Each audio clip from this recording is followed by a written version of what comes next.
নমস্কাৰ সদৰ ৰাইজসকল আশা কৰিছোঁ আপোনালোক সকলোৱে ভালে আছে আৰু মই ভালে আছোঁ আজি মোৰ সৈতে উপস্থিত আছে আমাৰ সকলোৰে চিনাকি ডক্টৰ অতুল চন্দ্ৰ ডেকা ছাৰ ছাৰ আপোনাক নমস্কাৰ আৰু প্ৰণাম জনাইছোঁ ধন্যবাদ আজি ছাৰ নতুন মই মানে আপোনাৰ ওচৰত আহিছোঁ এটা সৰু এটা টপিক এটা লৈ মানে আমাৰ মানৱ জীৱনত কি কি চলি থকা ঘটনাবিলাক মানে আমি কি ভুল কৰি আছোঁ আমাৰ জীৱনশৈলীৰ বিষয়ে আজি কেইটামান আজি প্ৰশ্ন কৰিম ছাৰ আপোনাক থেংক ইউ ছাৰ আজি আপোনাক পোনপ্ৰথমে মই সুধিম ছাৰ টোপনিৰ বিষয়ে টোপনিটো আচলতে কি হয় ছাৰ টোপনি ধন্যবাদ নিকু আচলতে টোপনি এটা অচেতন মনৰ ভাৱ এটা অচেতন অৱস্থাৰ পৰা আকৌ পুনৰ স্বাভাৱিক অৱস্থালৈ যিটো আহিব পৰা হয় ছাৰ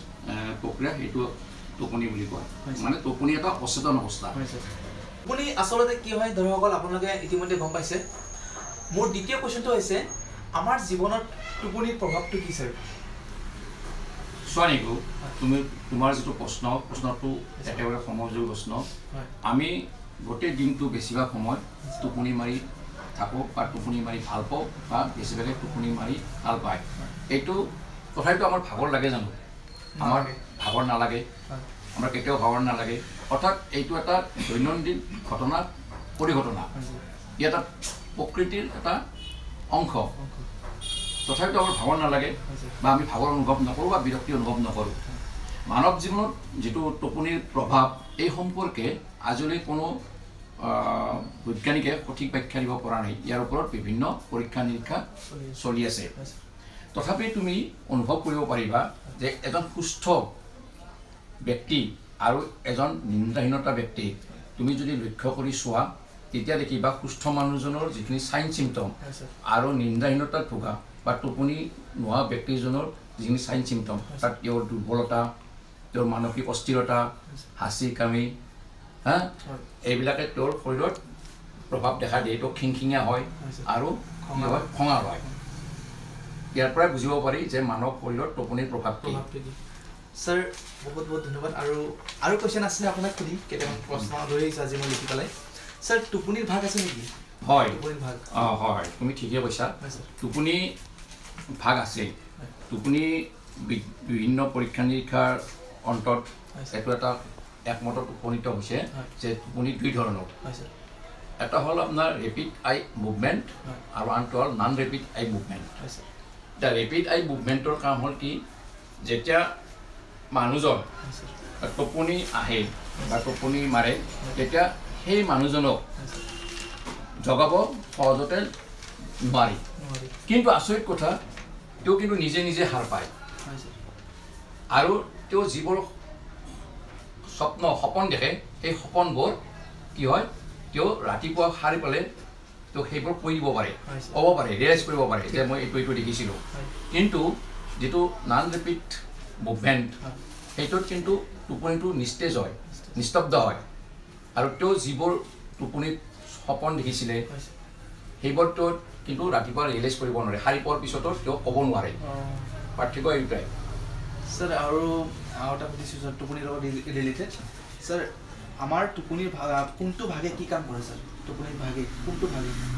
মই ক'লোৱে দেখোন যে ৰেপিড যিটো আই মুভমেণ্ট অতি সহজতে তেওঁক টোপনিৰ পৰা জগাব নোৱাৰি আৰু তেওঁৰ সপোনবোৰ তেওঁ নিজে ক'ব পাৰে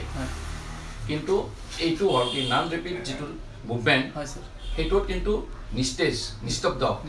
আৰু তেওঁ সাৰি পালেও তেওঁৰ টোপনিত কি দেখিছিলে সেইটো ক'ব নোৱাৰে ঠিক আছে ছাৰ আমি দিন ৰাতিৰ ভিতৰত কিমান ঘণ্টা টোপনি দিব লাগে মানে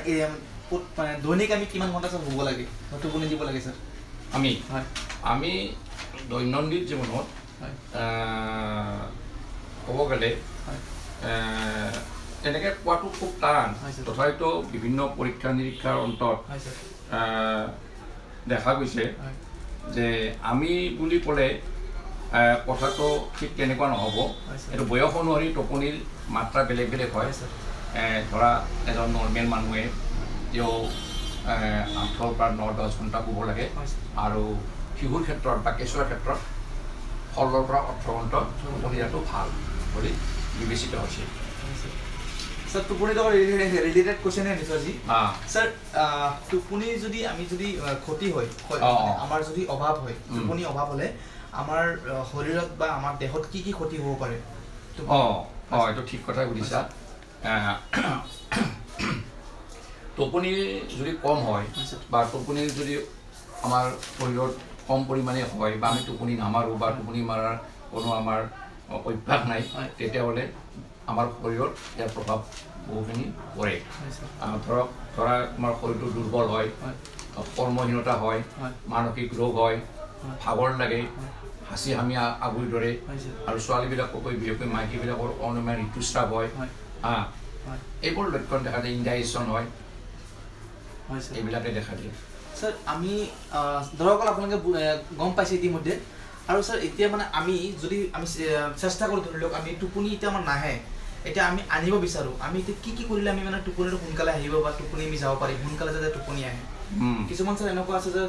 স্যাৰ একদম মানে টোপনি আনিবৰ বাবে এইটো মানে বহুত কিবা কিবি কৰি থাকে টেবলেট খায় পিল খায় তো আমি টোপনিটো